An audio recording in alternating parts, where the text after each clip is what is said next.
क्या मात्र बाह्य क्रिया में धर्म होता है? धर्म हमारे आंतरिक परिणामों का एक प्रतिमान है। धर्म हमारे मनोभावों की एक प्रवृत्ति है।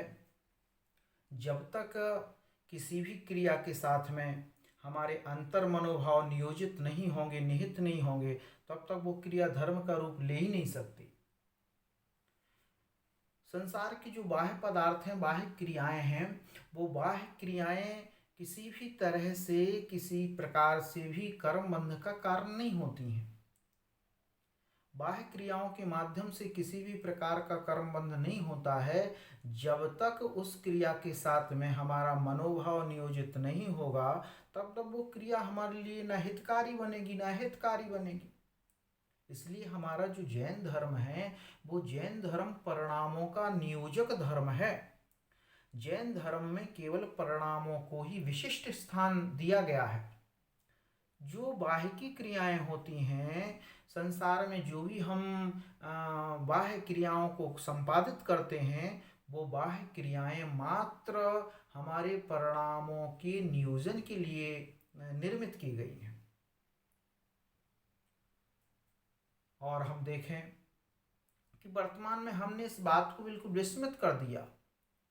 हम स्वाध्याय से हट गए, हम तत्व की वास्तविकता को समझते नहीं हैं, उसका अनुचिंतन नहीं करते हैं। और जब उसका अनुचिंतन हमारे जीवन में नहीं होता है तो केवल हम जो बाह्य आडंबर हैं, बाहरी तामझाम हैं, बहुत पूजन जो हम करते हैं, विधान जो हम करते हैं, बहुत जोर का संगीत होना चाहिए, बहुत नृत्य होना चाहिए, गान होना चाहिए, और उस विधान के माध्यम से जो हम शब्दों का नियोजन कर रहे हैं, जो हम शब्द बोल रहे हैं, जो भक्ति में हम भावों की संयोजना कर रहे हैं, वो संयोजना नहीं हो पाती है। केवल सारा हमारा भक्ति, हमने नृत्य को ही भक्ति मान लिया है, जोर जोर से बजने वाले संगीत को ही भक्ति मान लिया है, जोर जोर से चिल्लाना, हो हल्ला करना, यही मात्र हमने धर्म मान लिया है। क्या ये धर्म हो सकता है? क्या नाचना, गाना, तामझाम करना और उस क्रिया के में अंतर्निहित जो भाव है, उस भाव पर रंच मात्र भी ध्यान नहीं देना, क्या ये धर्म हो सकता है? ये हमें सोचना पड़ेगा, विचार करना पड़ेगा। आज जो समाज के मार्गदृष्टा हैं, उन मार्गदृष्टाओं को भी, पथ प्रदर्शन करने वालों को भी ये विचार करना पड़ेगा कि हम आखिर समाज को किस मार्ग पर ले जा रहे हैं। हम समाज को कौन सा मोक्ष प्राप्त कराना चाहते हैं, कौन सा स्वर्ग प्राप्त कराना चाहते हैं, और किस माध्यम से कराना चाहते हैं। क्या जो कर्मबंध होता है वो कर्मबंध हमारे मनोभावों के अनुरूप नहीं होता है? क्या जो बाहरी राग रंग है वो ही मुक्ति का कारण है? क्या बाहर में जो हम द्रव्य चढ़ाते हैं वो द्रव्य ही हमारे लिए मात्र पुण्य का कारण होती है? कदापि नहीं हो सकती। द्रव्य का अपना एक महत्व होता है। द्रव्य जो हम समर्पित करते हैं वो हमारे भावों की संयोजना है, हमारे भावों की गहनता है, हमारे भावों की गहराई है। और भावों की गहराई के साथ, जो गहनता के साथ में भावों का नियोजन करके जिस द्रव्य का समर्पण किया जाता है, वो द्रव्य ही वास्तव में प्रभावशाली बन पाता है। जिनसे हमारे भावों की संयोजना हो पाती है, वही द्रव्य वास्तव में सच्चा द्रव्य का समर्पण कहलाता है। जिस द्रव्य को हमने अपने अहंकार के लिए समर्पित किया है, जिस द्रव्य को हमने अपना बड़प्पन प्रदर्शित करने के लिए समर्पित किया है, जिस द्रव्य का समर्पण हमने अहम परिणामों के साथ में किया है, दूसरों को निम्न प्रदर्शित करने के लिए किया है, वो कैसा ही, कितना ही कीमती और कितना ही उत्कृष्ट द्रव्य हम क्यों ना समर्पित करें, वो द्रव्य निकृष्ट ही कहलाएगा। कई उदाहरण आगम में भरे पड़े हैं। बुढ़िया के ज्वार का उदाहरण ले लें, और भी कई उदाहरण हैं। और हम पढ़े लिखे लोग हैं, इस बात को जानते हैं कि जैन धर्म शांति का धर्म है। जैन दर्शन में जो भी पूजा की जाती है, आराधना की जाती है, विधान किए जाते हैं, भक्तियाँ की जाती हैं, वो केवल आत्म शांति के लिए होते हैं, आत्म कल्याण के लिए होते हैं, केवल हो हल्ला के लिए नहीं होते।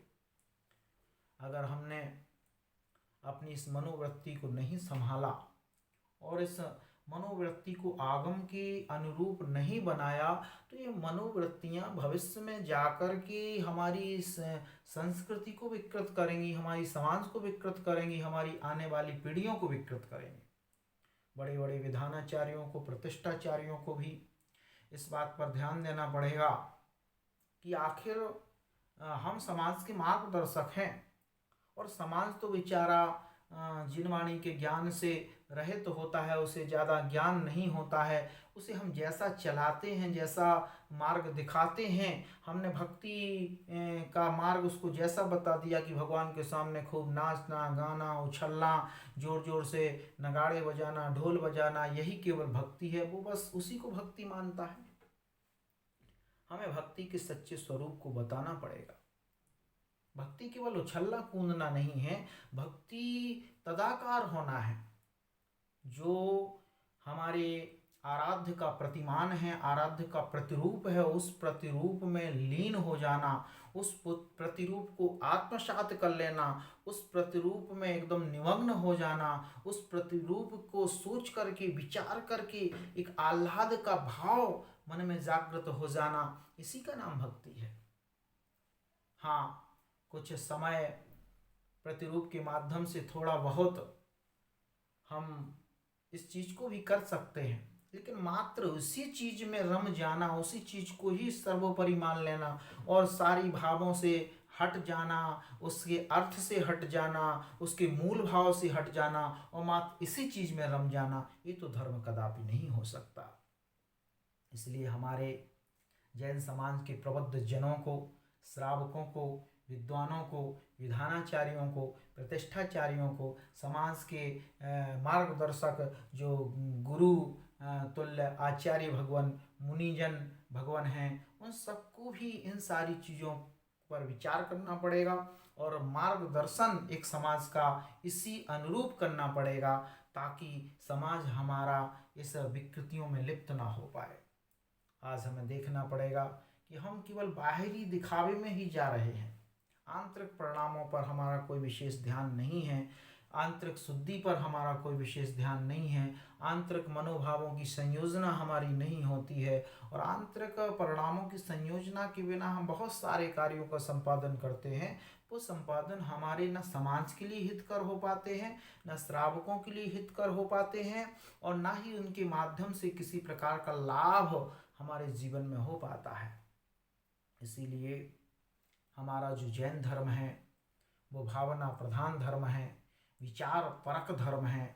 उस विचार परक धर्म को हमें उस विचार परकता के अनुरूप ही आगे बढ़ाना पड़ेगा और उस विचार परकता के साथ में जब हम आगे बढ़ेंगे तो वैचारिक दृष्टिकोण से जब हम प्रबुद्ध होंगे, वैचारिक दृष्टिकोण हमारा स्वतंत्र होगा, वैचारिक दृष्टिकोण जब हमारा स्वस्थ होगा, तो स्वस्थ वैचारिक दृष्टिकोण के साथ ही हम सातिशय पुण्य कर्म का बंध अपने जीवन में कर पाएंगे।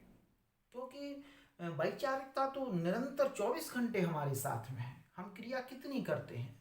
हम क्रिया को मंदिर में जाके 1 घंटे करते हैं, आधा घंटे करते हैं, या क्रियाएं हमारे जीवन में बहुत कम हुआ करती हैं। क्रियाओं का उतना ज़्यादा मेल हमारे जीवन में नहीं होता है जितना मेल वैचारिकता से है। क्रियाओं से हम दूर हट जाते हैं, क्रियाओं से हम अलग हो जाते हैं, लेकिन अपनी वैचारिकता से हम कभी अलग नहीं हो सकते। इसलिए उस वैचारिकता को संभालने की आवश्यकता है, उन परिणामों को निर्मल करने की आवश्यकता है।